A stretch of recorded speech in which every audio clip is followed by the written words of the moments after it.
What's going on, people? We are Tottenham TV, back here for a match review stream. Tottenham 2, Manchester United 0. The first time we have beaten Manchester United in the Premier League since that big 6-1 victory. Was it 3 years ago now? Maybe even 4. Yeah, 2020. 2020, yeah, so 3 years ago now. So, I mean, it was a great day, momentous occasion at the Tottenham Hotspur Stadium yesterday. The Spurs fans were in absolute full voice.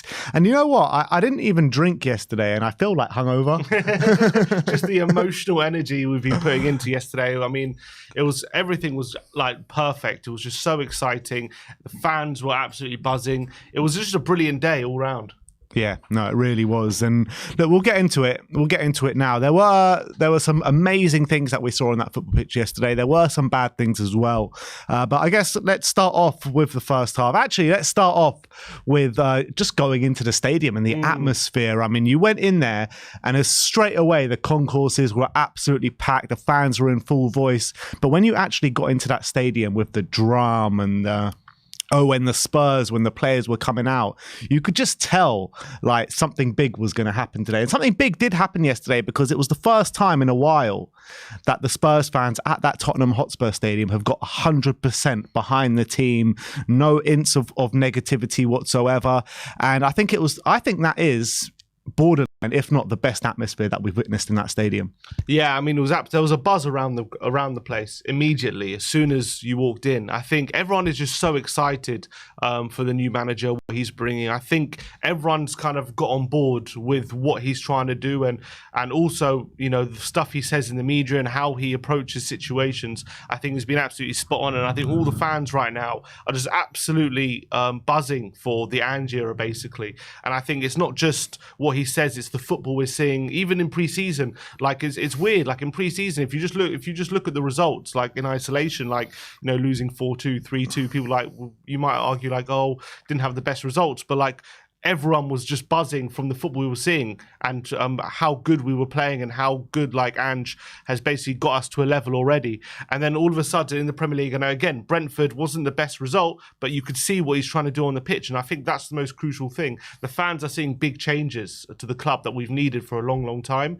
And I think it was a fantastic welcome for Ange Postecoglou. Before the game, he came out and clapped the fans as well. But before kickoff, that tifo was brilliant as well. Welcome to N17. That was fantastic. The fans were in full voice, and I think there is a real sense of excitement right now. I can't remember ever in my lifetime a manager who's been taken so quickly to by the fans and so quickly has looked to a positive change. Even like Pochettino, when he first came in, it took him about a year, I would say, for everyone to fully get on board with him. It took a while, but it seems right now there's so much excitement, and we can see what's happening on the pitch as well, how we're playing.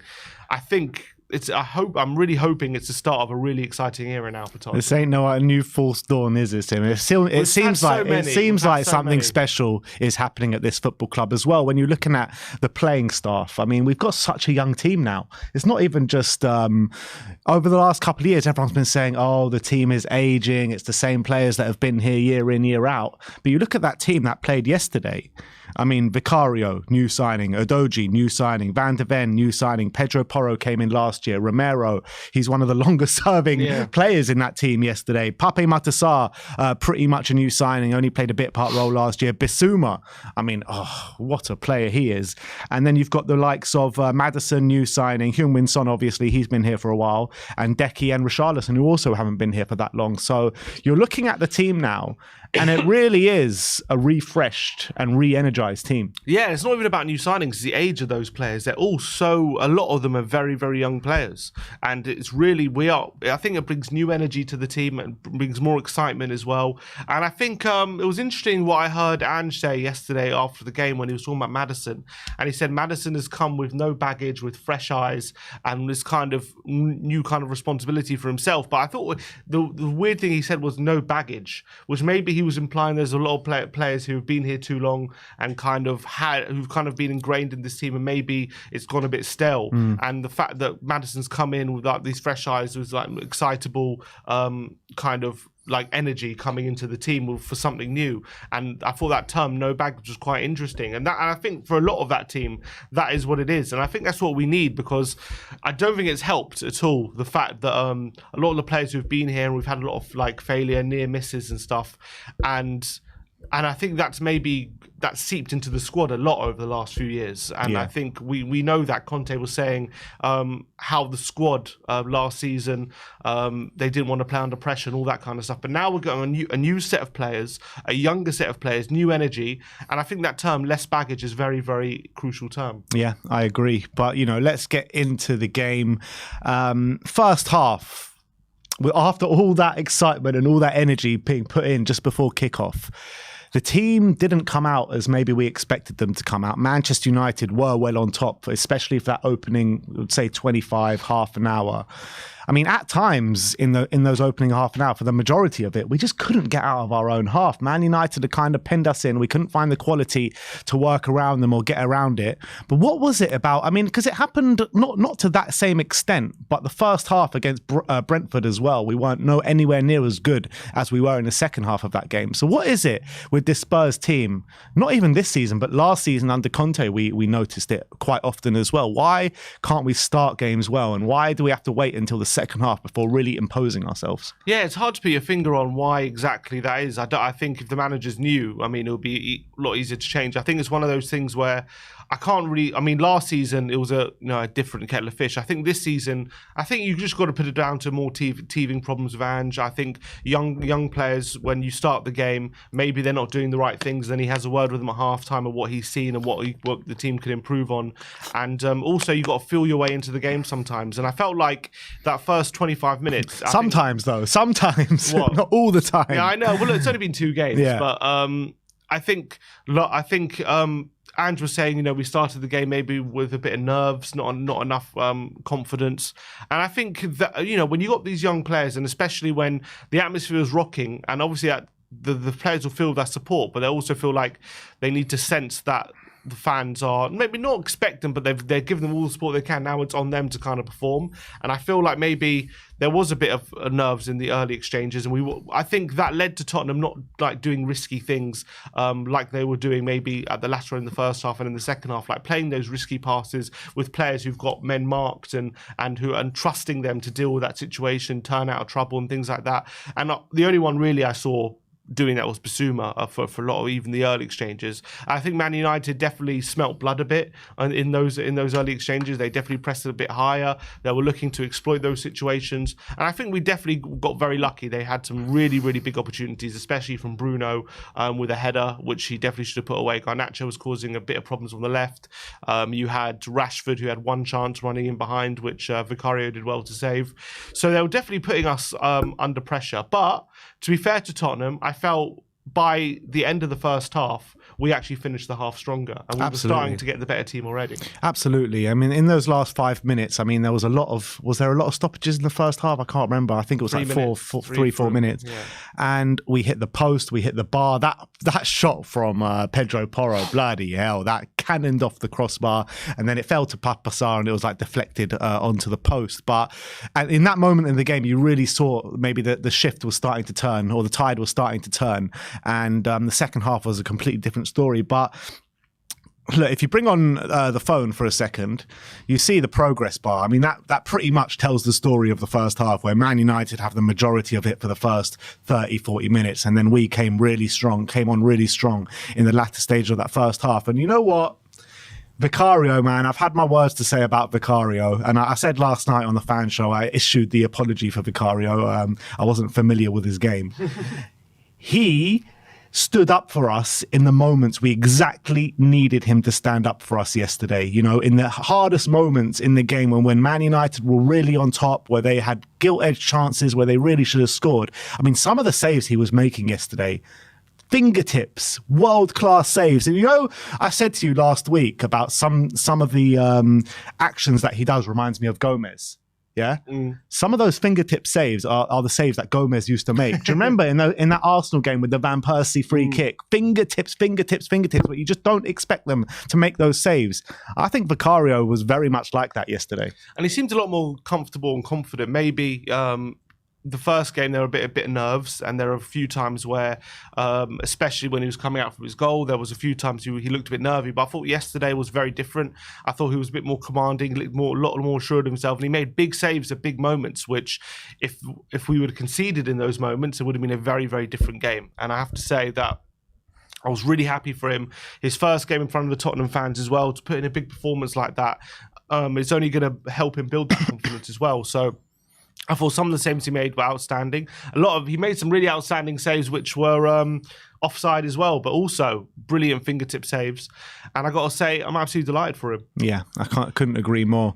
Let's move on to the second half, though, because that is when the real party started to happen at the Tottenham Hotspur Stadium yesterday. We came out like men on a mission in that second half. Pape Matar Sarr did not let anything past him. I mean, how many times in the game yesterday did Man U threaten with breakaways on their left or their right-hand side? How many times did they threaten? And Pape Matar Sarr was just over there like a flash with a sliding tackle to put the ball out of play. I mean, this guy, not only was he doing such great work for us defensively, he was getting up there in amongst it, had a shot in the first half, hit the post in the first half, got that goal as well. I mean, this guy put in the best performance we've ever seen from him by some way. Yeah, and he was a proper box-to-box midfielder. I think he really showed his ability in both ends. And we know he's got that energy to cover lots of ground and make good tackles. We've seen that under Antonio Conte. He's got a very good passing range. But we saw definitely a different side to him yesterday. His ability to break into the box,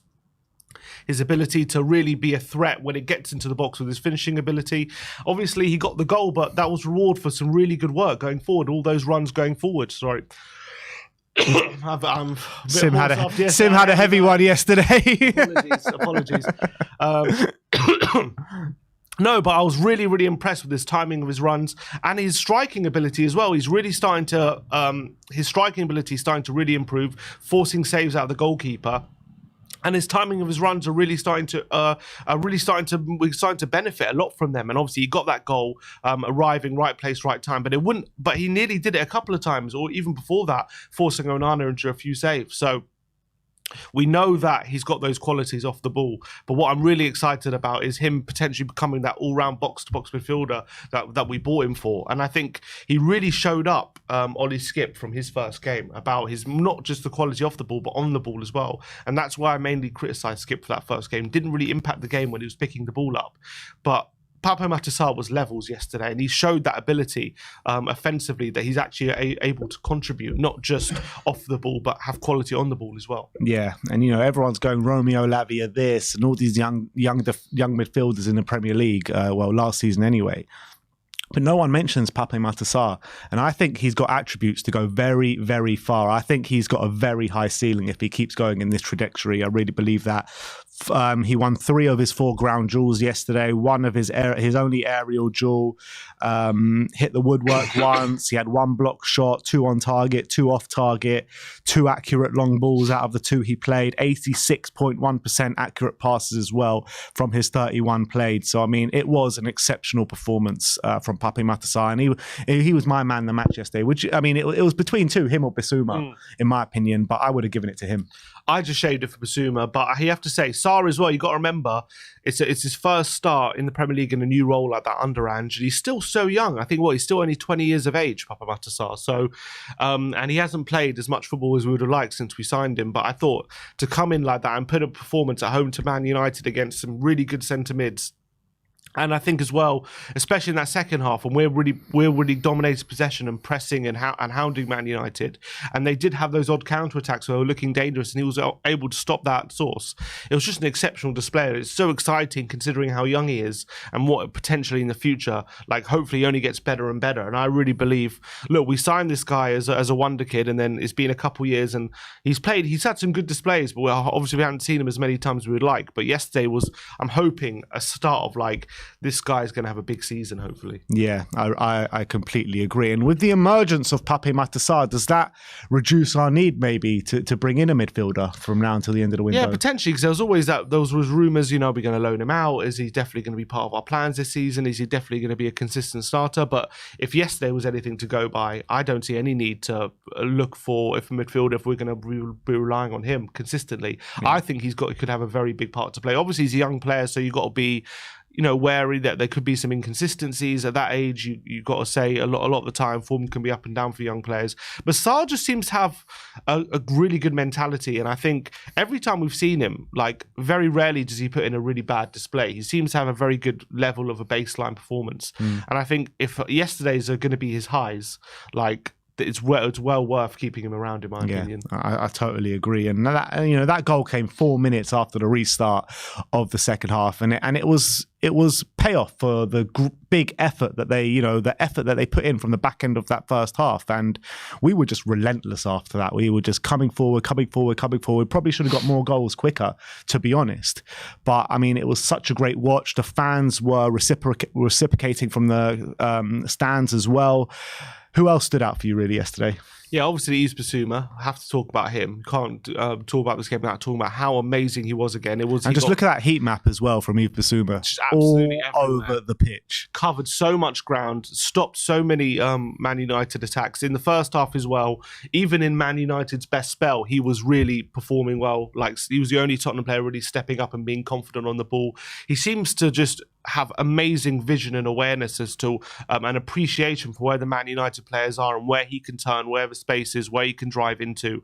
And what I was really impressed with more than anything yesterday was not just that, but when his ability when he got into the final third, when he was actually getting near the Man United penalty box, didn't panic, didn't just waste possession, was actually able to find little passes in the penalty area to set up opportunities, finds Udogi in certain spaces, finding Sarr, being really strong on the edge of the box as well, keeping the ball when it seems impossible that the ball was going to be retained in certain situations. How he wriggled out of situations in really tight spaces was amazing. And then he's got, not only does he have that, he's got amazing skills. That amazing nutmeg on Casemiro to set up Udogi was absolutely outstanding. That was something that Neymar would do. You know what I mean? That's like an incredible piece of skill. And then he's like taking some decent shots from the edge of the box, went just wide as well, showing that kind of ability. And then his passing ability as well. Like, he's making some really incisive key passes, not just simple sideways and backwards passes, but actually progressive, incisive, creative passes as well. So like, he seems to really be showing off his all-round game. And I felt like even at Brighton, obviously he was phenomenal at Brighton, but he was very much a player who rarely entered the final third. But what we're seeing yesterday is a potential player who not only can keep things simple and could be very, very effective in that middle third, but once he gets into that final third as well, he's not going to just be making up the numbers, and it can actually provide the difference. And that was so impressive from Bissouma. And he marries that with what he always gives, which is amazing discipline and strength and aggression off the ball as well. And I think he covers so much ground. He's so tough to beat as well. He's very hard to dribble past when you're trying to take him on. And I just thought it was another phenomenal display from Yves Bissouma. What can't this guy do? I mean, he put in a performance yesterday, and even in the first game of the season, that Declan Rice and Moses Caicedo can only dream of putting in. And I genuinely believe that. I think them as just footballers in themselves, I think Yves Bissouma is a better footballer than Declan Rice. He is, and I think that's the fact of the matter. And once he starts adding assists and goals to his game, he's going to be absolutely unstoppable. He really is. If we didn't get him for 25 million, he'll probably be a £100 million player this summer. 100%. That's the reality. 100%. And in terms of Yves Bissouma's stats yesterday, 88% accurate passes out of 45, 2 long balls completed out of 3, 1 dribble attempts out of 2, 9 ground duels, 1 out of 15, 100% aerials out of 1. And block shots 1, interceptions 1, tackles 5. I mean, it was an unbelievable display from Yves Bissouma. The guy seems to have like eyes at the back of his head.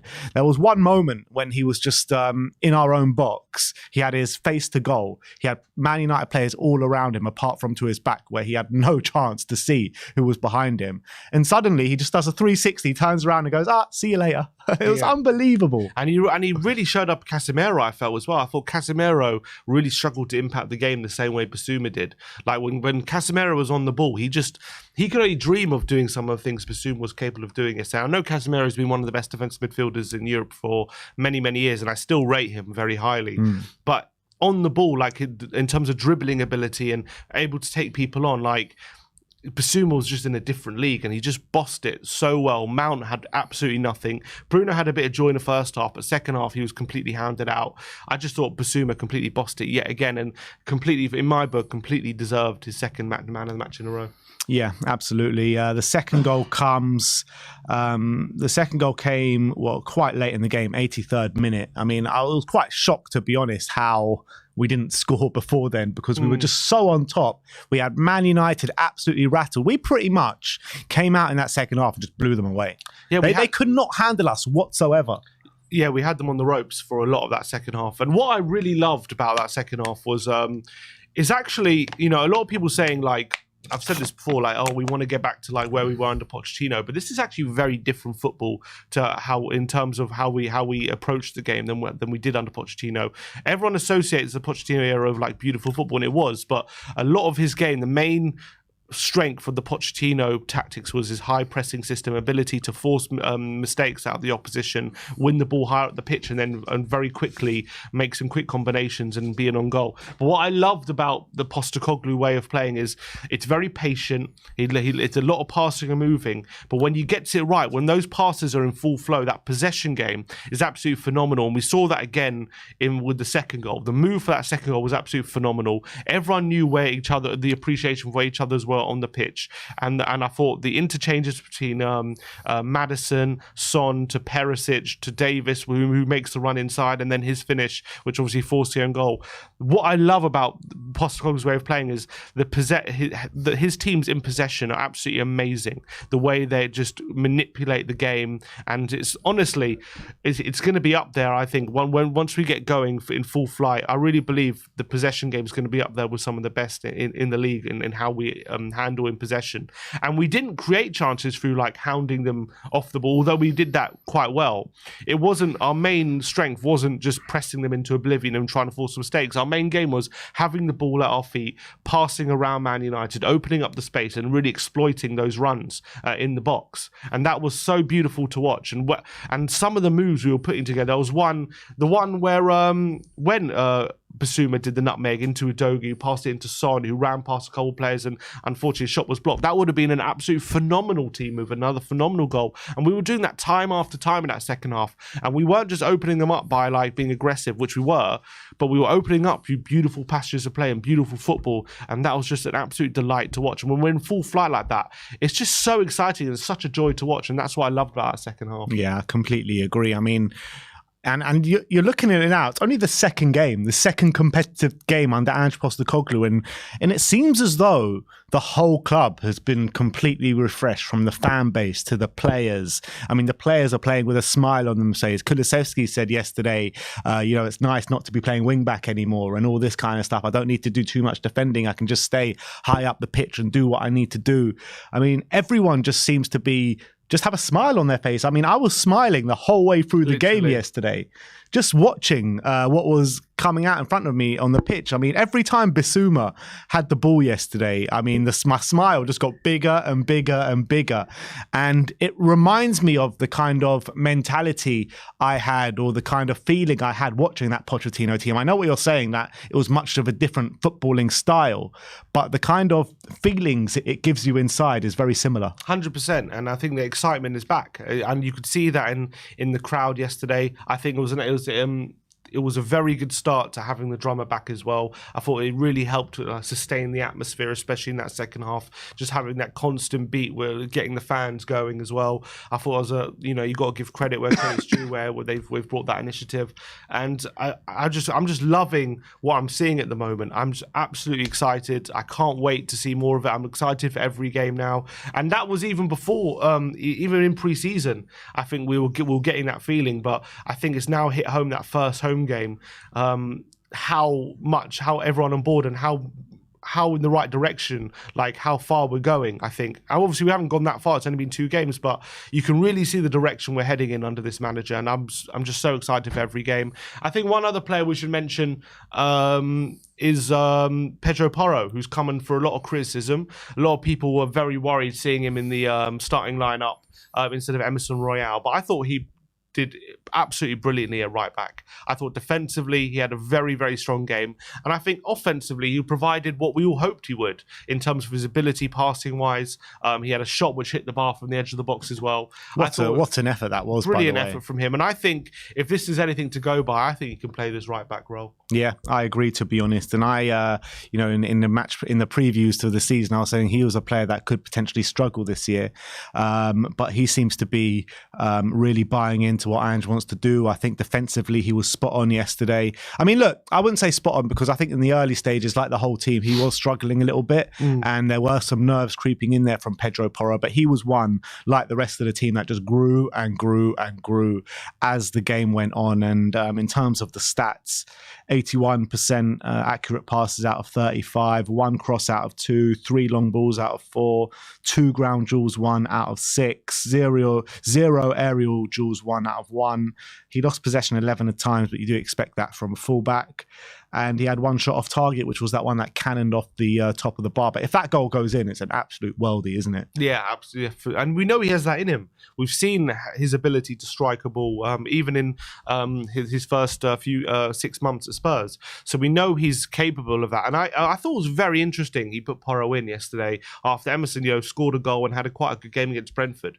So I wonder if he put that in because maybe he thinks Porro can offer things that Emerson can't, even if he has those deficiencies defensively, which he didn't show yesterday. If he can overcome them, I think he could be more valuable than Emerson in that position. Look, it's still very early on, man. He doesn't know, in my opinion, he doesn't know who the best team is just yet. How can you, with only 2 games gone? So I think there's still a lot of trying and testing to do before he really gets to grips with exactly that first 11 he wants to go with. So I'm happy for everyone to keep getting their chances until Ange really learns a lot more about these players. And I think Pedro Porro definitely shone yesterday, in my opinion. And I think as well, Son had a better performance. Yeah. Son on the left-hand side, I've had my doubts about whether he can do that left wing role. And to be fair, I still don't think it was perfect. But in terms of like how he does that creative role from the left wing, and actually his ability to take on Wan-Bissaka on more than one occasion he was doing that quite effectively. In fact, Wan-Bissaka had to be taken off for Dalot during the game because I thought he was struggling against Heung-min Son. You said before the game, Heung-min Son won't take on Wan-Bissaka once. Yeah, and I was wrong. I have to say, I was absolutely wrong. To be fair, I think a lot of the times when Son was getting joy, it was when Wan-Bissaka was caught out of position, and then when like Varane had to come over and try and deal with him, and I think that's where he got most of his joy. But I think Son actually did that creative role really, really well. I think he had the most key passes on the pitch with 4, and I actually think he looked a lot more dangerous than he did, especially against Brentford. So that was really encouraging signs. I'm still not fully there about if this position is completely right for him, but that was definitely a more encouraging sign than the one against Brentford. Look, all you can ask for is improvements, right? And what we saw from this game to last game, we saw improvements in Heung-min Son, we saw improvements in Dejan Kulusevski, and we saw improvements from Richarlison. So if they keep improving, then I'm not going to have a problem with it. Definitely. And I think Heung-min Son had a very good performance yesterday. 3 successful dribbles out of 5, 6 ground duels 1 out of 8 from Heung-min Son yesterday. Wow. That is unbelievable work rate from him. So he showed that leadership ability yesterday as well, Heung-min Son. And also, I thought he looked really good when he went centrally. I actually thought he improved when he went centrally. I thought he looked a lot better. And he was actually able to link the play a lot more effectively than Richarlison was when he was centrally. Like, there was passes fired into Son, I felt, when he had his defender on his back, and he was able to get a layoff and a pass off to a teammate a lot quicker and more accurately than Richarlison did. I still didn't really affect the game in terms of trying to score, but I actually thought centrally, in terms of like being that central figure, he looked a lot more comfortable there when he moved into that position. And I guess we need to touch on the midfield maestro, James Madison. What a player we have on our hands here. I mean, everything good going forward all goes through him. He is like the hub of the team, like we used to talk about Christian Eriksen. He does the exact same role. But I think what Madison does better than Christian Eriksen is his dribbling ability. Because, I mean, they just can't seem to get the ball off him. There was one moment he picked up the ball inside our own area and you're just like, oh God, where's James Madison going to go from here? And he just takes it around their whole team, literally. And when you're outpacing players like Casemiro and wriggling past them, and he went past Anthony a few times like he wasn't even there. He was a delight to watch. And in terms of like a dribbler in that number 10 position, we haven't had that. Like Eriksen couldn't dribble like that, like Madison can, which is a phenomenal asset. And we know when he gets to the final third as well, he's got that eye for a pass and that eye for a shot, which is as good as any number 10 you can find in the league. But I think what sets him apart from a lot of the other midfielders in that position is his ability to carry the ball like that, and his awareness to carry the ball into space and not lose the ball in silly positions. And I think he's one of the best dribblers for that position that there is in the league. And I think he showed that again. I think his game awareness was brilliant when he was picking the ball up on the left-hand side in the penalty area, causing trouble for Man United. I thought it was a thorn in their side for a lot of that game. They struggled to deal with him. They struggled to really pick him up. And again, Casemiro just couldn't keep him quiet. Yeah. Absolutely. What did you make out of Destiny Udogie yesterday? I thought another really strong performance yesterday. Defensively impenetrable, going forward. You know, he was getting himself in the box. He was putting shots on goal. I mean, another really good display for him for only his second game in the Premier League. Yeah, he keeps getting better and better, doesn't he? Destiny. Another brilliant display from him. I actually thought the one moment maybe he got caught out was when Anthony hit the post. He was probably caught upfield, out of position. But apart from that, again, that he does that inverted role so well, but he was able, he nearly scored a goal. He was getting into the penalty area, he was getting to the byline, creating chances. He's so strong off the ball as well. I thought Anthony, again, I said before the game, I thought Anthony is going to really struggle against him, and I thought he did, apart from that one moment where he did hit the post. I think he just keeps getting better and better, Destiny Udogie, and I thought it was another really strong display from him. Again, it's still so young, and you just get the feel like he's only going to get better and better as well. All right, well, look, an absolutely unbelievable day at the top. Go through the whole team. Exactly. Well, player ratings is coming, guys. Don't you worry. Look, it was an absolutely unbelievable day at the Tottenham Hotspur Stadium yesterday. I couldn't have pictured it to go pretty much any better than it did, from the stands to what we saw on the football pitch. First win against Manchester United in a long time, and I am just buzzing to see what this season can bring for us. And after the game as well, comment on like the atmosphere after the game at the final whistle was like a party. It felt like the last day of the season. It was like, yeah, honestly, yesterday it was brilliant. The players coming over. You saw actually Bissouma even before the final whistle was trying to G up the crowd, getting ready for like Romero did as well. Romero, so the players were really getting involved with the fans, that interaction, which is really great to see. Not just like treating us just like we're customers, but like actually appreciating that support and feeding off it and actually giving something back as well. And then obviously all the players came over to the south stand after the game and clapped the fans. And obviously Big Ange, I think, did he clap all the stands? Oh, and he obviously came over to the south. I think he came over to the south. I'm not sure if he went around the whole stadium. Yeah, but that was a really nice moment. Him, like, we were singing the Postecoglou song to him, and he was like clapping the fans with appreciation. He was like also geeing up, like he wants to hear it louder, and that was and the music was blaring. Everyone was bouncing up and down. It was like a party. It was like a clubbing party at the end of that game for 20 minutes. It was absolutely fantastic, and reminds me of like the early days of like when Klopp was at Liverpool, when like he used to like make a big effort to like go over to the fans and like do that celebration, and all the players would go after a big win to the fans. He's made sure that they felt appreciated after games properly, and hopefully Ange can instill that same kind of relationship that Klopp has with the Liverpool fan base, and it seems he's heading in that direction. Look, I said to you after the Brentford game, you're really starting to feel the sense of Ange and the players are trying to bring the fans and the club closer together. And I'm sure you must have felt that yesterday, because it's exactly what's happening. 100%. So great stuff all round. That is our match review from the 2-0 win against Manchester United yesterday. Let's get into a couple of super chats before we move on. First up, Brian Daigle saying, I seriously think we have struck pure gold with Ange Postecoglou. I'm in awe of just how big of it. You know what? Do you want to read your own super chat? He has already exciting times ahead, and he has been a member for 34 months, people. Wow. Big up to Brian Daigle. Real veteran. Big up to Brian Daigle. We've got one Spurs talk show saying, Ben self-mudding over Venom. Love to see it. I'm not sure what he's talking about. Oh, Vicario. Yeah. We're also self-mudding over Bissouma in number 6 position, apparently. Those specificities.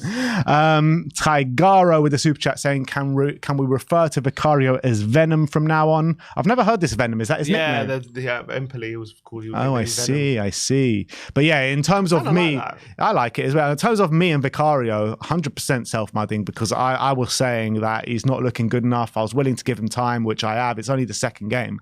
But that goalkeeping performance yesterday from Vicario was the best goalkeeping performance we've seen at Tottenham for a few years now. Sounds like a t-shirt in the making. Everything is a t-shirt in the making. Dark Sun G saying, I love that we beat Man United with signings much cheaper than theirs, which shows our recent business was a success. Sarr, Mads, Bissouma, Vic over Casemiro, Mount, Onana. I mean, Pape Matar Sarr, he must have woken up and seen Mason Mount still in his back pocket or something, because Mason Mount could not get the better of Sarr throughout the whole game. Even Bissouma as well. These two bodied that Manchester United midfield yesterday. Absolutely bodied it. Michael Hellman says, what a start to the home campaign. Come on, you Spurs. Big up, Michael. And Aaron says, my pal Harry and James keep slating Spurs up the Sarr. Absolutely. And Jaquandre Jones has gifted a We Are Tottenham membership, so big up. Keep spreading the love, people. Thank you very much for that. It really does help the channel and helps us bring you this daily content that we do bring you. But look, let's move on to the next segment, and it is player ratings. So first up, we've got Vicario. Next up, we've got Venom. There we go. 9s all round for Venom. And like I said before, I think it was the best goalkeeping display we've seen at Tottenham for a while. Some of the saves with the fingertips were just absolutely sensational. And I thought as the game progressed as well, he got better with his feet, bringing us out from the back. And I just thought it was absolutely faultless from Vicario yesterday. Yeah, I thought it was sensational. I thought some of the saves to keep us in the game were phenomenal. Made a big save at 1-0 as well from Casemiro, which on another day, if that goes in, again, a very, very different game.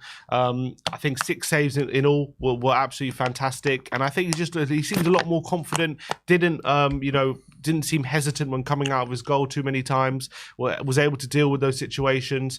And I thought it was a really, really good display from Vicario. And I didn't really put a foot wrong, to be honest, in his first home game. And he just in the times when we were struggling and we need our players to stand up for us, he stood up for us in those moments every single time, and it was such a joy to watch.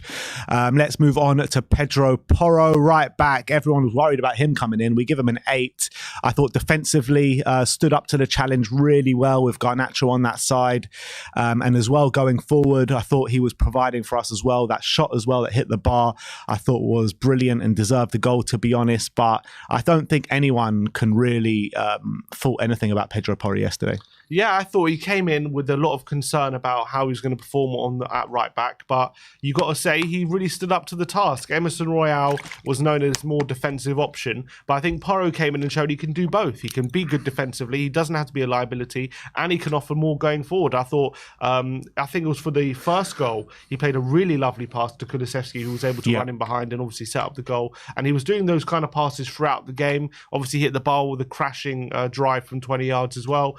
And I just think Porro in that position, if he can just not be a defensive liability and can get that right, I just think he offers so much more than Emerson. And I'm really excited about the prospect of him developing in that role. Absolutely. Let's move on to Cuti Romero. Sim gives him a 7. I gave him an 8. Did get caught out a couple of times in the first half, not going to lie, but I felt again he was really growing within the game. He was being super aggressive. He was playing us out of trouble at times. And I thought him and Van de Ven both did such a great job in that second half to squeeze us up high up the pitch and really help us dominate that game in the second half. So I thought Romero was brilliant yesterday. I agree. I think when it comes to the battle of the Argentinian centre-backs, I definitely think Romero came out well on top. That's the only reason I may marked him down one. I did think it was a penalty. No, I mean the other penalty where Martinez clattered into him. That one I also thought was a penalty. I thought they got lucky with that as well. I don't think it was a stonewaller, but I think if that Son one was a penalty, that probably because Martinez comes in, doesn't win the ball, and just hits Romero's leg, and so I thought that was they got away with that. But I also thought Romero got lucky with the handball. 100%. I think his arm was outstretched. I didn't really understand why that wasn't given on replay. Obviously, I didn't see it in the ground. So I only first looked at it when I got home. But I think we definitely got away with that a bit, to be honest. His arm is proper out. He blocks a shot with his hand. I think that's a penalty. But I think all in all, another really strong display for Romero. More confidence on the ball as well when playing out the back. Rashford barely had anything on his side as well. Another really good display from Kuti. Yeah, and 3 block shots on the day from Romero as well, and one or two of them were really important ones as well. It looked like they could have been destined for the back of the net. So absolutely unbelievable from Kuti Romero. Let's move on to his partner in Mickey van der Ven, and I think they're really forming something already after 2 games. But 7s for Mickey van der Ven. I thought in the first half, again, he did get caught out a couple of times, but again, he grew into the game, and I thought it was a sensational performance. Second half, he was absolutely a man mountain. Nothing was getting past him whatsoever. And I thought any attacker or midfielder that was engaging with him absolutely struggled, and another top performance. Yeah, the only couple of down points I'd say is that Bruno header, he completely gets distracted by the ball and loses Bruno, which allowed Bruno to get that free header, which he missed luckily. So he got lucky a bit with that. And also Rashford burst past him for that chance in the first half as well, which Vicario did well to save. So he got away with a couple of moments, but as you say, he really grew into the game. He became dominant in that second half, and all of a sudden, in that second half, he was just imperious. Nothing was getting past him. He was mopping up so many situations where it looked like a bit scary. And as well, he's starting to get a lot more confident when it's again driving with the ball at his feet, taking people on those forward passes as well. Another really strong showing, and I think, for such a young centre-back at 22 to put in the 2 showings he's done so far in the Premier League, very impressive start. Next up, let's go to Destiny Udogie. 8s all round. Another unbelievable display from Destiny. I thought defensively did such a great job for the team, coming into the midfield, creating that extra option in midfield, and going forward.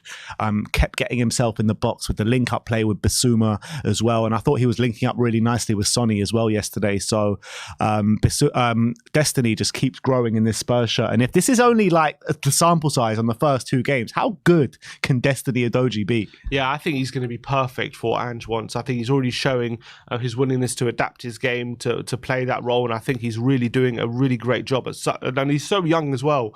To adapt his game like that was really, really fantastic. I thought he was combining, as you say, really well with Sonny. Was unlucky not to score with a good one in the box and a shot which was saved by Onana, but he's always providing an option, and also he provides that solidity when he comes inverted as well. I thought defensively very, very strong. Anthony didn't get any spare change out of him as well. So a really positive showing again from Destiny.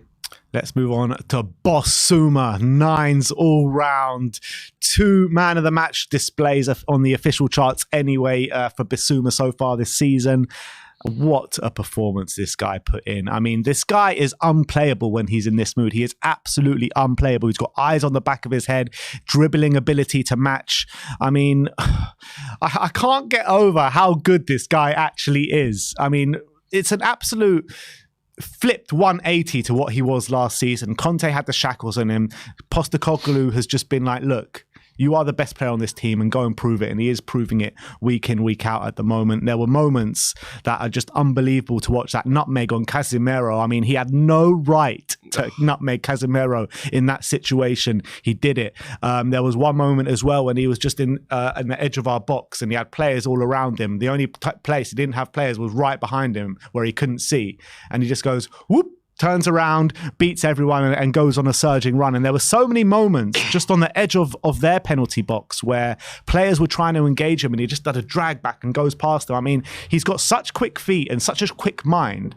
The players just can't keep up with him. Yeah, it's absolutely phenomenal. He's becoming, if not one of the best press-resistant midfielders in the league again, like he was at Brighton. And I thought last season that was an element of his game that for some reason got taken out. But this season, he's showing that his confident self again. He's so strong. If he makes a shift and moves, no one can outmuscle him and win the ball back him in those situations. His dribbling ability was absolutely phenomenal. Defensively phenomenal. The only thing that stopped him from getting a 10 was maybe getting a goal or an assist on the chart. But from what he had to do, he was near perfect pretty much. And he's just a joy to watch. I can't think of too many defensive midfielders who are so exciting to watch than Bissouma. Yeah. If you think about defend like someone like Rodri, who's just very functional. He's obviously amazing at what he does, but he keeps things very simple, pass it forward, all that kind of stuff. But Bissouma is like having a Ronaldinho in centre mid. It's madness. His dribbling ability is crazy. And at this point, and I mean at that moment, Ndombele became a distant memory in Simeon's mind. Let's move on to James Madison. 8s all round for Mads. Look, another really good display, influential display. You saw that leadership quality coming out on him. He was going round to every player before the game, trying to G him up, words of wisdom. And I thought everything good going forward was coming through James Madison. His dribbling ability was on show yesterday. 2 key passes in the game. There was one moment he picked the ball up in our box. It looked like he had nowhere to go, and he just takes it past 1 man, 2 man, 3 man, 4 man, and they just can't get the ball off him. And he's got such quality in his crosses. Such great dribbling ability. I mean, he is the perfect guy for us to have in this system in that position. Yeah, and I'm so happy that he's like transferring his form for Leicester straight away into the Tottenham team. And I think he's also been an absolute joy to watch. The way he weaves in and out of players, he glides past players like a ballerina, is absolutely phenomenal. The only thing I would say about him yesterday, apart from how amazing he was with his where he was picking up the ball, is maybe he could have created a bit more chances, or maybe he could have had a few more shots on goal, which we know he's very capable of. But apart from that, I thought he was phenomenal. I thought Casemiro really struggled to deal with him, struggled to pick him up, and I thought he was a thorn in Man United's side throughout the game. They really struggled to deal with him. So another phenomenal display. Yeah, and let's move on to the star boy, or should I say the Sarr boy, Pape Matar Sarr. 9s all round from Big Papa. And look, he deserves all the plaudits he's getting from yesterday. For such a young age, to dominate a midfield like that against Manchester United, against a Mason Mount who cost, 60 million, Casemiro who cost 70 million, and Bruno who cost, I don't even know how much Bruno cost, but a lot of money. And it's just unbelievable what he was showing on that pitch yesterday, not just defensively, but first of all, defensively, he was putting out fires left, right and centre. How many times did Manchester United look to have breakaways on the wing, and he was just storming in there with his sliding tackles. He was having chances, shots, could have scored more than 1 goal on the day, to be honest, hit the post with a deflected effort, and look, he got the rewards with a brilliant arriving late at the back post, creeping in behind Casemiro, I think it was. So that just topped off what an unbelievable display it was from Pape Matar Sarr. Yeah, phenomenal for our first home game of the season, for him to add that kind of energy to the team, which I felt like that kind of position and that kind of performance was probably what was missing from the Brentford game. Just that ability to get into the box, cause havoc, pick up the ball and get shots off as well when he's making those runs. I thought he was making some really clever runs. He had a very good appreciation for space. Also picking up the ball in the centre, he just had that drive and that speed, which Man United's midfield just couldn't live with. And then off the ball, when you see like when they're trying to start counters and they just see Pape Matar Sarr chasing them down and just sliding in, the timing of his sliding tackles were absolutely fantastic. His aggression was fantastic. I thought his all-round game from both ends of the pitch was really, really effective, and it was a delightful display. And it looks like we've got another very good box-to-box midfielder on our hands now. Yeah, absolutely. And them two are going to grow some sort of relationship, Bissouma and Sarr. I mean, I dread to think what happens to us when the AFCON comes around, though. And also that finish, yes, it was fairly close to goal, but to get into the roof of the net like that, very, very underrated. Really, yeah, absolutely. Good finish. Let's move on to Heung-min Son. 7s all round for Sonny Boy. I thought it was a much better display than what it was, the anonymous display at Brentford. But what he did do, he was very busy out there on the left-hand side. He was causing problems for Wan-Bissaka, no ends of problems. He was on his dribbles. He was beating men. He was providing key passes. I would still like him to get into more like goal-threatening actions and really start taking shots from far. That didn't happen, but he did a great job for the team yesterday. Yeah, a lot more effective than he was against Brentford. He was actually able to affect the game going forward and create chances and create openings for a lot of his teammates as well. The only real time he got into a shooting position after a brilliant move between Bissouma and Udogie, he maybe delayed the shot a bit too long and had his shot blocked, which was definitely his best chance of the game. But he did a very good creative job for the team, and that was what I was really happy about, and that's what I was very critical about him last game, where it seemed as though if he's not looking to score, he was kind of out of the game a lot and a bit anonymous. But it wasn't like that at all yesterday. He was very good at taking people on and creating chances, so much improved display for me from Son. Next up, Dejan Kulusevski. Sim gives him a 6. I gave him a 7. I mean, it wasn't the greatest display from Kulusevski, I'm not going to lie. I did bump him up a mark because of the brilliant assist that he did get. Yes, it did get a deflection, but I thought he worked really hard to get that assist and get that cross in. Apart from that, I mean, he was threatening and huffing and puffing a bit from the right-hand side, but I still expect more from him, to be honest. Yeah, I don't think he played badly, but I don't think he was as effective as Son in a lot of those positions. I actually thought in the first half, he was one of the only ones on the right-hand side actually getting in on Man United's goal and trying to cause some problems, but again, wasn't able to really provide those finishing bits of quality to make them count. Second half, obviously, did brilliant with that assist. I thought he did really well to get to the byline. But other than that, I actually thought it was fairly quiet, a bit quieter in the second half, didn't get too involved.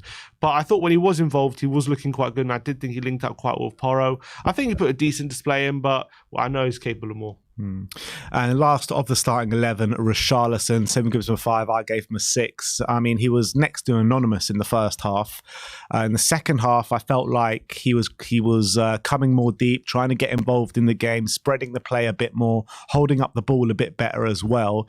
So that's why I bumped him up 1 to make him a 6. But still, he didn't really get in any goal-scoring chances. You expect the players to get wide and get crosses in the box for him. Never really happened. He was just a bit of another lackluster display, to be honest. Yeah, it was.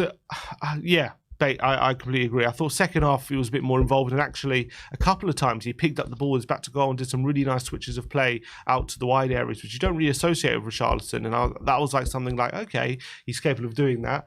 I thought his flicks and pass and layoffs were kind of coming off a bit more, but again, as you say, not getting enough goal scoring positions, not threatening Man United's backline anywhere near enough, and still lacking that quality really overall. So.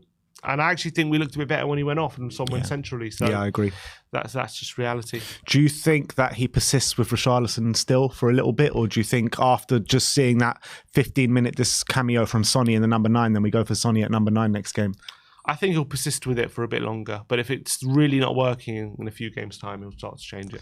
Let's look at these substitutes. Perisic came on with about 20 minutes to go, and I thought he added a lot more in this game than he did in the Brentford game. I thought he was pretty poor after coming on in Brentford, but what he did yesterday, he was getting the ball, attacking the spaces, getting good crosses in the box. So it was obviously his ball to Ben Davis that forced that second goal as well. So I really like that cameo from Perisic yesterday. Yeah, I thought he did really well on the left-hand side, actually creating chances and causing problems for their fullback. They had Dalot on at that point, but Perisic came in with his fresh legs and fresh ideas, and as you say, really good passing behind for Davis, creative pass, nutmegging Dalot with it, and set up the chance for the goal. And I thought it had a really good impact on the game, and he helped sustain the attacks down that left-hand side and cause some problems. Ben Davis as well came on at the same time, 20 minutes left of the game. 7s all round from Ben Davis. Where he didn't score the goal, but gets an assist for the own goal for Martinez's goal. Did really work to force that issue. I thought he was being aggressive. He was winning his duels. I think 3 out of the 6 duels in 20 minutes he won. And I just liked his mentality when he came on, really putting a shift in for the team. Yeah, I thought he came on and did a really good job to help see out the game. I think Destiny was getting quite tired beforehand, so I thought it was probably the right decision to give him a rest and bring Davis on. And Davis came on and showed that he's capable of contributing to the team and also playing how Ange wants him to play. I think this might have been the first time we've seen him at left back under Ange. I think because he was playing centre back before, wasn't he? Yeah, I think it was the first time. It might be the first time we've seen him there. So really good. I think he showed that he's capable of doing it. Obviously got in a great position for the goal as well. And you have to kind of earn your own luck, and that's what he did by getting in there and picking up the pass, even though it was counted own goal. But I thought it was a really good cameo, and then defensively as well, he was pretty solid. Wasn't beating any times. He was just making sure that we saw out the game. Yeah, and the last player that we're going to rate is Pierre-Emile Højbjerg. Sim gives him a 7. I gave him a 6. Again, coming on for the last 20 minutes, and I think he put himself about. He kept things simple. There was a few really nice moments and really nice link-up play. I think with Solomon and I can't remember who the other player was, but I liked his energy when he came on. Yeah, I thought it was a good cameo. The only bad part was he did this really sloppy pass in his own half, which gave it straight to Man United, and then I think we had to give away a free kick on the edge of our box because of it. So he kind of got away with that one moment. But apart from that, I thought he was really solid, provided again good energy. He showed a bit more on the ball dribbling wise than we've seen from Højbjerg in a Tottenham shirt, and just kept that platform for us to go on and win the game, and made sure that we weren't losing that energy in the centre of the park. Yeah, I want to give another shout out to Manuel Solomon as well, because he came on for his debut at the Tottenham Hotspur Stadium and he looked electric when he came on. Nice little touches, taking it past players, passing inside as well. There was a really nice turn in there from Manuel Solomon as well. I mean, are you still going for him for flop of the season? Oh, come on. You can't put that on me right now. I don't want him to be a flop. It was just a prediction. But look, I thought it was a nice cameo. I don't think he did much, to be honest. I think he did a couple of dribbles, but it was a nice, sharp cameo. Yeah, it wasn't.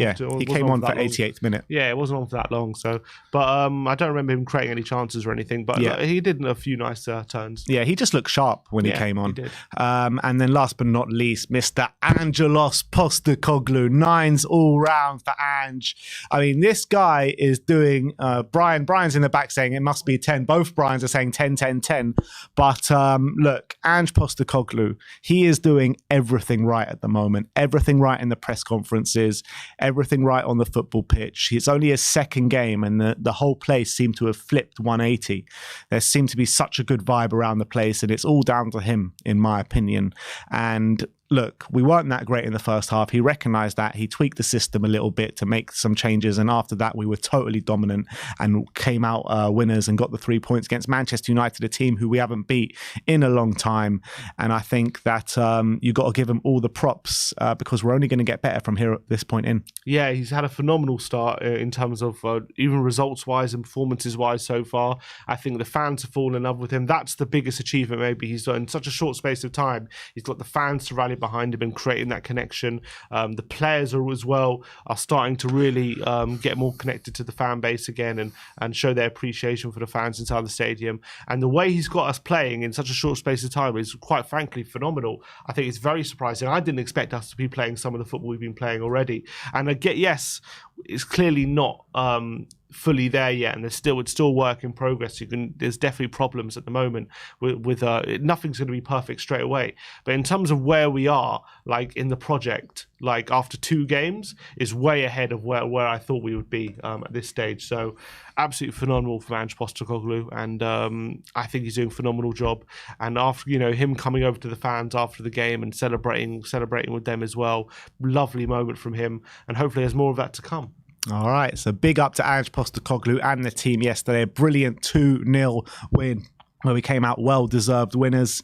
Let us know your player ratings as well in the comment section below. Let's go to a couple of super chats before we go on. Jun Kim sends us a super chat, no message, but thank you very much for the support of the channel. Tigaro says that I'm a bit biased, but at this moment in time, Bissouma is one of the top 10 midfielders on the planet. He is special. #pure class. Would you say one of the top 10 midfielders on the planet right now? I can't say after 2 games, but what I would say, that level of performance, it really is. I think that level of performance is absolutely world class, and it's a level of performance that very few midfielders are capable of, I reckon. Another super chat here from Sheerman saying, the future is bright. Spurs under 21 team already looks like a well-oiled Ange machine. Beat Man City 5-0 and yesterday beat Newcastle 4-1. Come on, you Spurs. Yeah. Oh, we're talking about the under-21. So okay, that's interesting as well. So maybe and I'm sure if Ange sees potential in the younger players coming through, I'm sure he's going to give them a chance as well. That's potentially exciting as well. So yeah, I believe Ashley Phillips made his debut for the under-21s this weekend. No wonder as well. They kept a clean sheet. Brilliant. Yeah, they conceded 1, but what was 4-1? Oh, 4-1. Okay. But let's move on to. You want to go Twitter or 5 takeaways? We'll go 5 takeaways. Let's start off with the 5 takeaways and see what 5 things we can take away from that brilliant 2-0 win against Manchester United yesterday. And the first up, you've got Pape Matar Sarr. Yeah, what a performance. I mean, we're waxing lyrical about him again, but I just thought it was really important to take away how good he was in his all-round game yesterday. Like, off the ball, he won 3 of his 4 duels, 2 tackles, and he was very, very combative, stopped a number of counter-attacks, and on the ball as well. He had 4 shots in total, 2 of them being on target, 86% passing accuracy, 2 of his 2 long passes completed, and obviously scored the goal as well to open the scoring. It was just a phenomenal all-round game for Pape Matar Sarr, and I just look, for his age, for him to put in a performance like that against a good team like Man United, I just think it's a sign of things to come from him. Yeah, couldn't agree more, to be honest. Had players that have been playing Premier League football at a high standard in his back pocket for the majority of that game yesterday. Everything that he did yesterday just oozed class, from his defensive display, from putting out fires, from counter-attacks, from his work in the box and going forward as well. So I cannot fault Pape Matar Sarr one bit. And number 2, a player that I can't fault as well, which is faultless Vicario. Yeah, and I thought for his first home game, you know, when he's come under tiny bit of criticism for some of the critics, with a fantastic display, 6 saves, 3 out, completing 3 of his 6 long passes, 1.46 xG prevented as well with his saves, which was phenomenal. And overall, he actually had a 92% passing accuracy, which is a lot better than Brentford, where I think it was about 63%. So that seems to be improving as well. A really great display, and at times kept us in the game. Yeah, in those moments that we really needed him to stand up for us. And he did.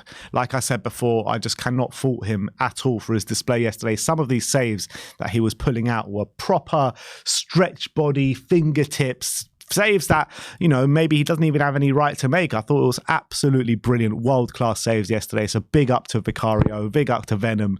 He put in an absolutely miraculous display yesterday. But let's move on to number 3, and that is Porro at right back.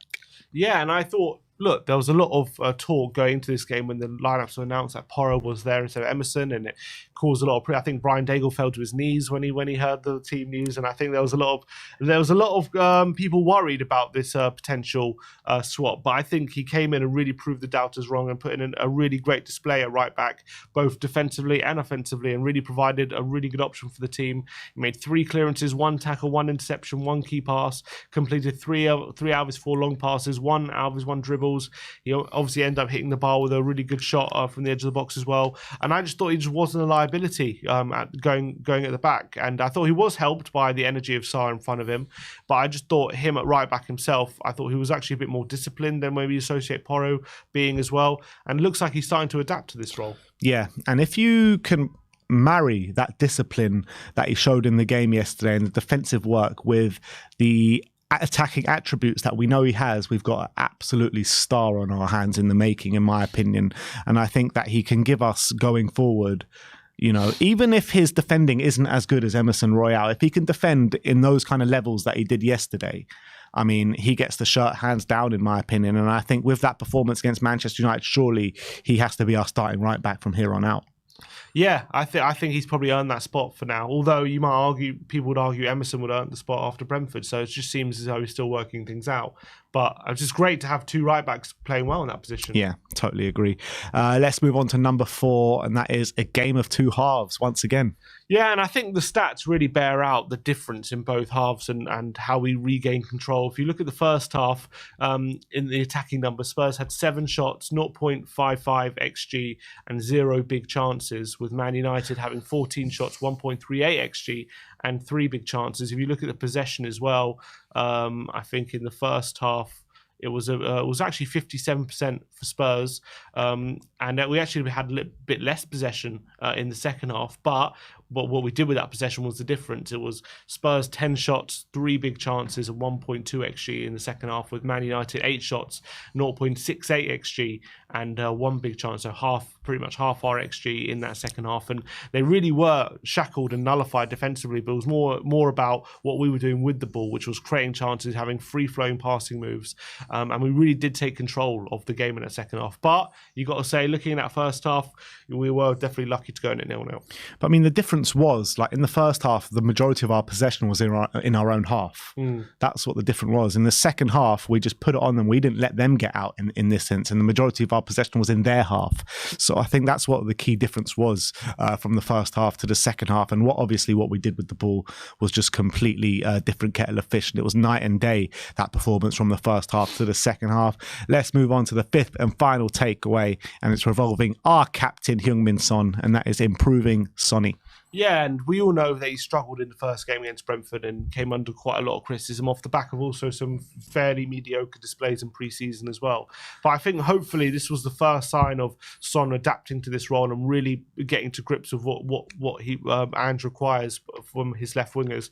And I thought he actually had a really good game. 4 key passes during the game, so I think that was the highest on the pitch. I think he completed 3 out of his 5 dribbles, which is something that I've criticised him for, with his lack of ability to take people on anymore.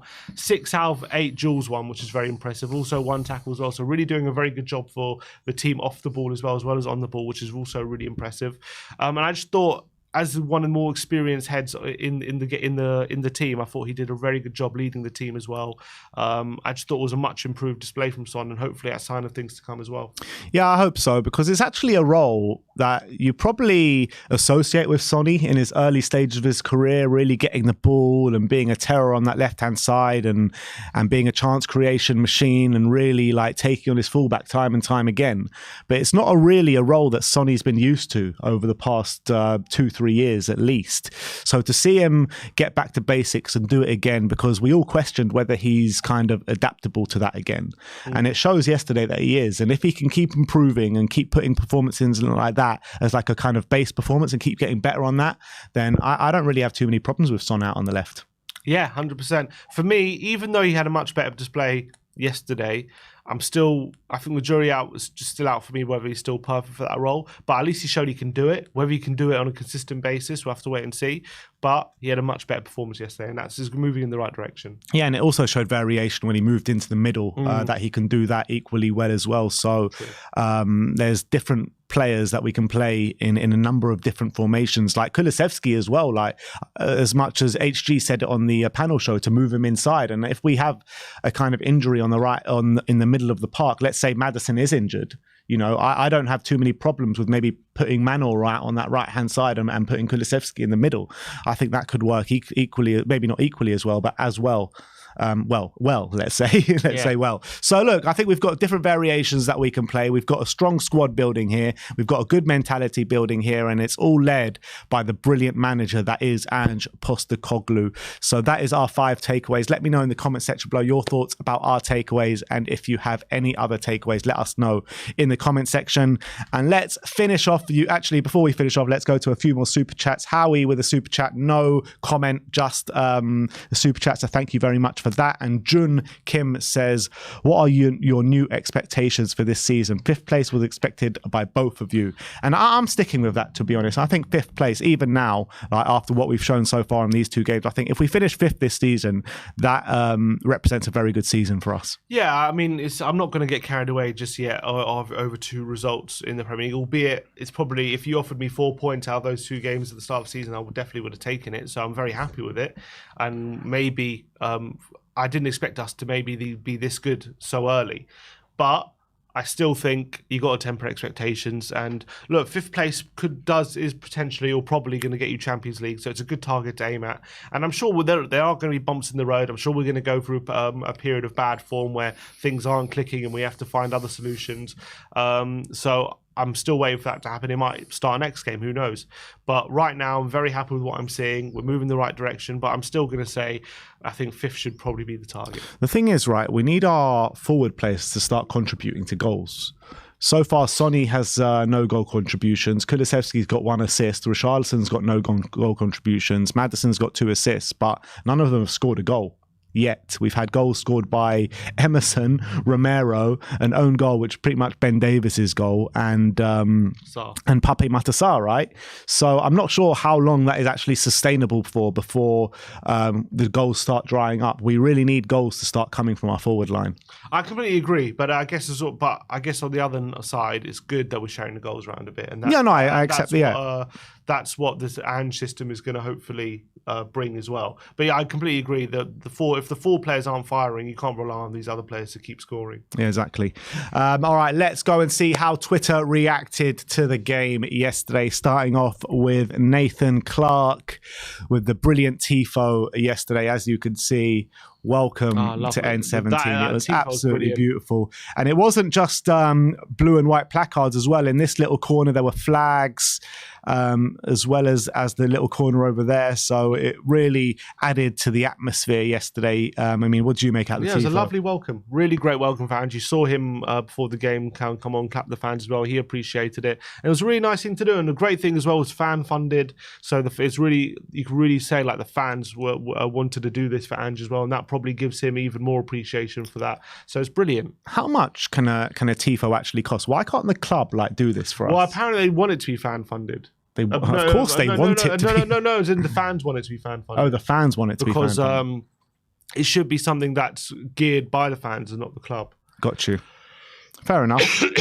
Let's move on to another one. Luca THFC saying he's actually my favourite human being on the planet. This was after the game. Ange coming over to the fans. So great, man. Honestly, I've absolutely fallen for him. Absolutely. I don't think there's a Spurs fan that hasn't. And I think you'll be hard pressed to find a guy outside of Tottenham as well who's not like, sitting up and taking notice. There is no manager. I think there's no manager in our history who the fans have taken to. Unprecedented. I don't think so. Next up, this is the tifo being erected in the south stand. Put the volume down a bit, but look, you can just see the shape starting to appear. Yeah, lovely. Look at that. Just before the game. We were in the E at the end. Are there any other tifos planned? Do we know? Or not? I don't know at the moment. Yeah, but let's hope that this becomes a more regular thing, because it really is a great sight to behold when that big tifo in the south stand is all the fans together. It's great. Look at it. It's amazing to see it just from like a normal fan. Do we have a 100% record for tifos when we put them up? Do we always win? So we did it with Arsenal. We did it with Arsenal. Did we not do it in the second Arsenal game last season? I don't think. Did we do it? No. Chelsea last season. Yeah, that was it. When West Ham last season. Well, when Harry broke the record. Just after Harry broke the record. Okay. So, yeah, we won that game. So we have a pretty good record with tifos. Didn't we do it at Ajax? We did something with Ajax. Was it a tifo? I can't remember, to be honest. We did it at mine would just been flags. Palace game. I think it was just flag. Was it not just flags? May have been just flags. We've got here a message from Brian Daigle. Magnificent performance today. And this, the Yves Bissouma stats yesterday. Bissouma's games by numbers: 100% aerial duels, 88% passing accuracy, 74 touches, 51 passes, 10 duels won, which is the most on the pitch, 6 times possession won, 5 tackles made, 3 fouls won, which is the most. 3 clearances, 2 shots, 1 take on completed, and 1 interception. I mean, with this guy's footwork, I mean, he is just going to be like a foul-winning machine, isn't he? Yeah, honestly, it's incredible. I think some of the stuff he does is just a joy to behold in the middle of the park. It's just amazing. I'm just thinking of centre mids who like do that dribbling abilities in the centre of the park like he does, and I can't think of any, honestly. Yeah. Especially in this modern game where players are becoming more functional, less expressive. Yeah. He's just a joy to behold. Yeah. And this was Eric Lamella watching from home on Instagram. He tagged in Ben Davis and says, yes! So Eric Lamella is still fully coised. Come on. This was Ben Davis after the game yesterday with his newborn baby, taking him to his first game. And he says, Ralph's first game, he thought it was my goal. We all thought it was your goal, Ben. So that was that. Moment. This was James Madison leaving the stadium on crutches yesterday. Let's hope Ali Gold is claiming it's just precaution, but I think anytime you're leaving on crutches is never good, is it? So let's hope it's nothing serious. We'll have to wait and see. Look, yeah, it can't be a good thing, though, can it be, that he's on crutches? Yeah. This was Bissouma, second man of the match already this season, only 2 games played. This was Sonny. Look at this passion from Sonny coming off the pitch yesterday.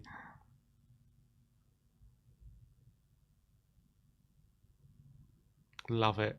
Come on. Oh, I love that guy. And I think we're starting to see a lot more leadership qualities from him now he's captain as well. I think we are starting to see that a bit. Yeah, this was the fans singing Dele Alli's song in the concourse before the game. It's not a video, it's just a screenshot, but this is a screenshot of Dele's liked tweets yesterday. So he was obviously at the game yesterday as well, but he was definitely aware of the love that the Spurs fans were showing him yesterday. So that was beautiful. And they were, they did sing it in the 20th minute, didn't they? A lot of the, I know it wasn't everyone, but there was a section of the South Stand singing his song on the 20th minute, which was a nice touch. And this was Cuti Romero commenting on Sonny's post saying, "Mi captain, mi capitan." I love that. Oh, I love Cuti. Absolutely. They've got a bit of a bromance going on. Yeah, absolutely. This was Pape Sarr, the comments on Pape Sarr's Instagram yesterday. One from Richarda saying, "Pape." One from Madison saying, "Pape, my guy." One from Sanchez saying, "What a player." One from Dane Scarlett saying, "Paps," with a fire emoji. He also seems to be a very popular member of the squad, doesn't he, Pape Matar Sarr? Did you hear what Sonny was saying about him after the game yesterday? No, what did he say? He was saying that he calls him Little Sonny because because when Sonny first came to the team, like he was that kind of very happy figure that was always laughing and joking and in the center of everything. And apparently that's what Pape Sarr is right now. Fantastic. So it's great. It seems to have great personality as well. That's good. This is a tweet from the Spurs Express saying, "I think it may have gone under the radar, but thought James Madison going round to each of the Tottenham players before kickoff to offer words of encouragement was top class. The thought of things and they make it easy to understand why he's already vice captain." So here's him with Mickey van de Ven, here's him with Udogie, with Bissouma, here's him with Vicario, and here's him with Pape Matar Sarr. So look, that's good stuff. Yeah, how amazing is it? Have you ever seen like I said to you last week, have you ever seen a player that has come in on their debut and took captain's armband at some point in the game? I've never seen someone be so influential in terms of a leadership role in the team after so short of time. It's unbelievable. Yeah, it's fantastic. And Andrew was saying as well in his post-match interview how he feels like we've struck gold getting Madison at this stage of his career where he's ready to take this more leadership role and more responsibility, not just on the pitch in terms of how we play, but also within the team dynamic, and take those responsibilities and leadership under his wing as one of the more experienced members of the squad. And now he's a father of twins, and he's like, he feels that sense of responsibility now being a dad, and we've got him at a really good stage of his career, and I think we're starting to see that. Yeah, totally. Next up, we've got Vicario on Instagram saying, "It's so good to be home. Loved it out there. Come on, you Spurs." And that's the image that he put up with it. Lovely stuff from Vicario. Sorry, Venom. And another tweet from the Spurs Express saying, "Tottenham have averaged 322 successful passes in the opposition's half in the Premier League this season. The club recorded 170 per game on average during last season." I also just saw that is mental, isn't it? It's absolutely mental. I also just saw a stat that after the first two games, we've had the most passes out of anyone in the Premier League. Really? Yeah. Wow. More than Man City. That's crazy. And this is Sonny on Instagram yesterday saying, "Yes, what a great team result and incredible atmosphere today." And that is Sonny. Look at that passion. Oh, I love it. Look at that passion. Come on, Sonny. Next up was Pedro Porro on Instagram saying, "Vamos! One kiss for you, Madders. What a team performance today together." And look at that. Madders and Pedro Porro yesterday. Fantastic. And this was Romero. Romero was a Tottenham player with the most interceptions, clearances and accurate passes against Manchester United. In addition, he had 4 recoveries, 3 out of 6 accurate long balls and 3 blocks. What a performance. Yeah, he was exceptional. He was another really strong display. And he's had it was a shame he got taken off early at Brentford because he was having a really strong game then. But I'm happy he's followed that up with a really strong performance against United. And this was what I was talking about earlier, Dele at the game with his mate Eric Dyer. So Eric Dyer not being in the team has its positives. He can bring Dele back. I guess that's the main positive. But again left out the squad though. Yeah. Who was actually on the bench yesterday? Let me just. It was Davinson Sanchez. So again, like him being surely is that not a message? Like that he's just not in the plans at all. Yeah, it's got to be, in my opinion. It's got to be, because he played in pre-season, didn't he? At Barcelona, he was playing the last 2 games. He was definitely available. So surely the writing's on the wall for him. You got to say. I wouldn't be surprised if he leaves before the end of the window. But it was nice to see Dele back, wasn't it? It was very nice to see Dele back. It was nice to see Dyer as well. It's nice to see him at the ground. Why not? Yeah, it really is. This was before kickoff. I think just the atmosphere. if you wanted to gauge that from Chris Cowlin. Well, you can see that on our video as well. We did a video of all the atmosphere. Yeah, we've got a lot of people are liking. Plenty of content of the atmosphere out on the channel already.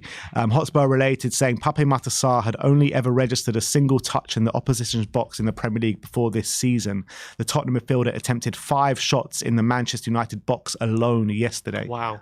And yeah, that's crazy. That's also crazy. That also shows the difference in the role he's playing under Ange and he was under Conte in those games he played. The metrics and the stats from when you're judging already just this first two games to last season, I mean, it's just night and day, isn't it? Yeah, 100%. And this is a thread. I mean, I'm not sure if I'm going to go through this. Did you like this for it to go through today? No, I was just reading it. I just wanted to read it. Sorry. A nice little thread. So go check that out if you want.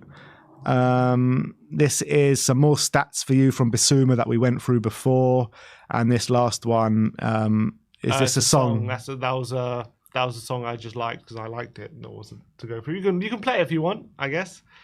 It's a Ange Postecoglou song to the tune of Angels from Robbie Williams.